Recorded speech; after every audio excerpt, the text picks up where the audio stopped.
12월 25일자 월요일 빌립보서 3장 12절로 21절. 내가 이미 얻었다 함도 아니요 온전히 이루었다 함도 아니라 오직 내가 그리스도 예수께 잡힌 바 된 그것을 잡으려고 달려가노라. 형제들아, 나는 아직 내가 잡은 줄로 여기지 아니하고 오직 한 일, 즉 뒤에 있는 것을 잊어버리고 앞에 있는 것을 잡으려고 봇대를 향하여 그리스도 예수 안에서 하느님이 위에서 부르신 부름의 상을 위하여 달려가노라. 그러므로 누구든지 우리 온전히 이룬 자들은 이렇게 생각할지니 만일 어떤 일에 너희가 달리 생각하면 하느님이 이것도 너희에게 나타내시리라. 오직 우리가 어디까지 이르렀든지 그대로 행할 것이라. 형제들아, 너희는 함께 나를 본받으라. 그리고 너희가 우리를 본받은 것처럼 그와 같이 행하는 자들을 눈여겨보라. 내가 여러 번 너희에게 말하였거니와 이제도 눈물을 흘리며 말하노니 여러 사람들이 그리스도의 십자가의 원수로 행하느니라. 그들의 마침은 멸망이요 그들의 신은 배요 그 영광은 그들의 부끄러움에 있고 땅의 일을 생각하는 자라. 그러나 우리의 시민권은 하늘에 있는지라. 거기로부터 구원하는 자 곧 주 예수 그리스도를 기다리노니 그는 만물을 자기에게 복종하게 하실 수 있는 자의 역사로 우리의 낮은 몸을 자기 영광의 몸의 형체와 같이 변하게 하시리라. 하늘의 시민권. 바울은 땅의 일에만 집착하며 십자가의 원수로 행하는 자들을 경계하고 하늘의 소망을 두며 그리스도를 쫓아 사는 이들을 본받으라고 권면합니다. 바울이 잡으려고 하는 그것은 부활을 가리킵니다. 바울은 예수님께 붙잡힌 채 하나님의 부르심을 받아 부활만을 목표로 하며 달려갑니다. 구원에는 이미와 아직의 양면성이 있지만 바울은 놀랍게도 자신이 아직 갈 길이 멀었음을 더 강조합니다. 구원을 따놓은 당상으로 생각하지 않고 이제껏 이룬 복음사역의 성취를 뒤돌아볼 겨를조차 없이 앞만 보며 질주한다고 합니다. 주님께 붙잡히고 오직 주님만 붙들며 신앙의 경주를 하고 있는지 우리가 우리 자신을 돌아볼 필요가 있습니다. 바울 자신을 포함한 온전히 이룬 자들은 구원을 이미 완성했다고 여기는 자들이 아니라 아직 잡은 줄로 여기지 아니하고 믿음의 경주를 하는 온전히 성숙한 이들을 말합니다. 성숙한 그리스도인은 서로의 불완전함과 다름을 인정하고 각자 믿음의 분량대로 하느님이 인도하실 것을 믿으며 내 수준으로 다른 일을 판단하기보다 내 수준만큼 주를 따르는 일에 더욱 힘씁니다. 바울은 예수님처럼 낮아져 섬기는 삶, 예수님의 고난에 동참하는 삶의 모델로 자신을 제시합니다. 또한 정반대의 모델을 십자가의 원수로 명명하고 자기 배만 불리는 것을 신앙으로 삼는 자들을 따르지 말라고 눈물로 호소합니다. 바울의 눈물 앞에서 돌이켜야 할 삶의 모습은 없습니까? 로마는 빌립보를 군사 경제적 요충지로 삼고 빌립보로 이주한 이들에게 시민권을 부여했습니다. 빌립보 성도들은 이전까지 로마 시민권자라는 사실을 자랑스러워하며 살았지만 이제는 이러한 세상의 제도에 연연하지 말고 천국 시민권을 부여받은 자답게 행동해야 합니다. 자기보다 남을 낮게 여기는 천국의 관점은 부와 권력을 주로 모시는 세상에서 우리를 잠시 낮은 자리로 가게 하겠지만 그곳은 성탄의 날 아기 예수가 오셨던 자리입니다. 낮은 몸으로 오셨지만 만유 위에 높임을 받으신 예수님처럼 우리는 천국이 이 땅에 임하는 날 영광스러운 부활의 몸을 입을 것입니다. 바울의 논리는 아주 명확합니다. 우리는 하늘의 시민권을 가진 자다. 바울이 얼마나 그리스도께 진심이었는지 바울의 편지를 잘 들여다보면 정말 바울은 그리스도의 사람이었구나를 알 수 있습니다. 그런데 흔히 우리 그리스도인들이 이 배타성이 좀 있다는 건데 이걸 좀 오해하시면 안 되고 선교적 차원에서 사랑할 필요는 있지만 잘못된 입장에 서 있는 동료 그리스도인들에 대해서 좀 엄격해야 할 필요가 있다는 생각도 듭니다. 구원이요, 예수 믿고 천국 어딘가로 이동하는 것이라면 믿는 즉시 이 땅에서 우리가 구원을 위해 해야 하는 일은 다 미친 것이 될 겁니다. 구원이 그런 게 아니라는 거죠. 방금 예수를 영접하면 이제 그걸로 이제 다 끝났어. 예. 구원 받았어. 그걸로 마침표를 찍으면 그러면 우리는 지상에서 할 일이 없는 거예요. 바로 천국에 가야지.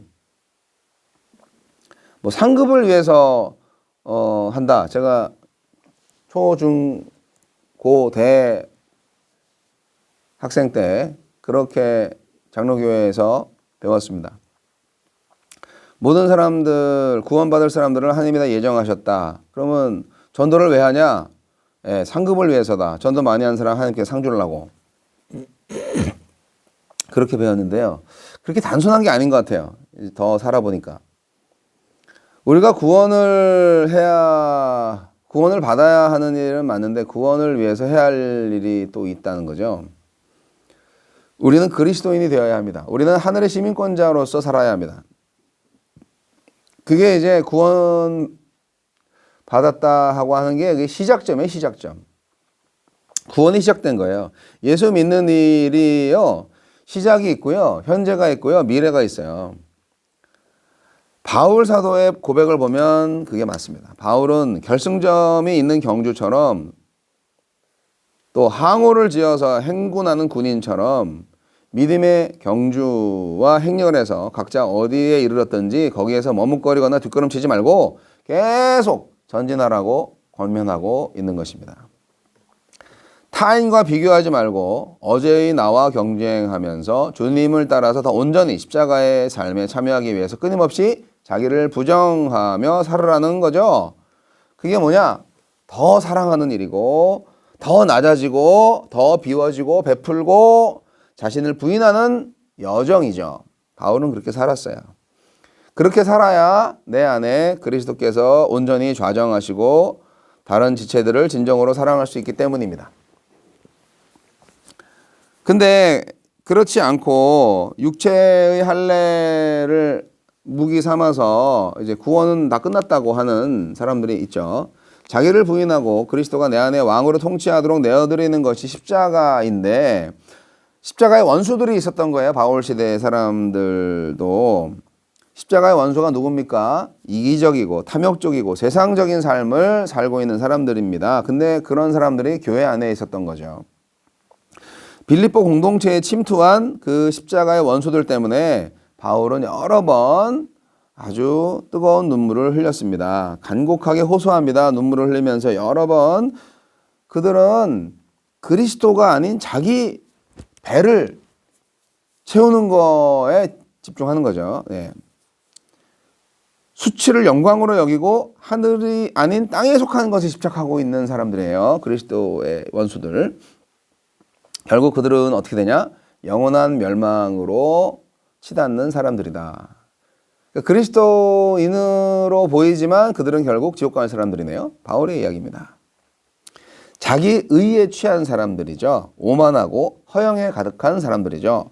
예수가 아니라 육체를 자랑하는 자들이 바로 십자가의 원수들입니다. 결국 유대인들이 이런 소리를 들으면은 정말 기분 나쁘지 않겠어요? 그러니까 바울을 죽이려고 했겠죠. 우리 그리스도인들, 성도는요, 지상에 살지만 결국 하늘의 시민권을 가지고 있는 하늘의 통치를 받는 사람들입니다. 그게 참 어렵죠. 하나님 나라의 시민으로 있으면서 지상에 살고 있어요. 네. 땅에 살고 있어요. 그래서 땅의 통치도 받아야 되고 하늘의 통치도 받아야 돼요. 그런데 하늘의 통치가 먼저죠. 그래서 우리가 갈등이 생기는 겁니다. 땅의 통치와 하늘의 통치가 배치될 때. 사실 그런 경우가 많죠. 내가 땅의 이상을 많이 두면 땅의 가치들을 많이 추구하면 당연히 하늘의 가치와 많이 배치됩니다.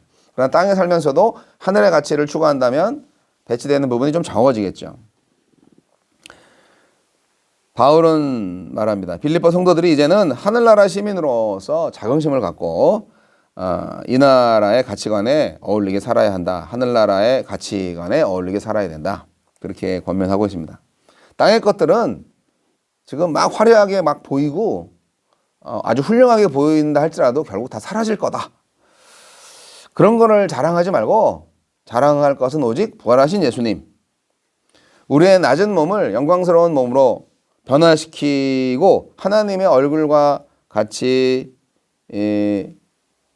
되고 그 하나님하고 정말 얼굴을 맞대고 만날 수 있는 바로 그날을 고대하면서 그 새하늘과 새 땅을 기대하면서 오늘을 열심히 살자. 네. 그런 종말론적인 삶을 살 것을 바울은 고대하고 있는 것이죠.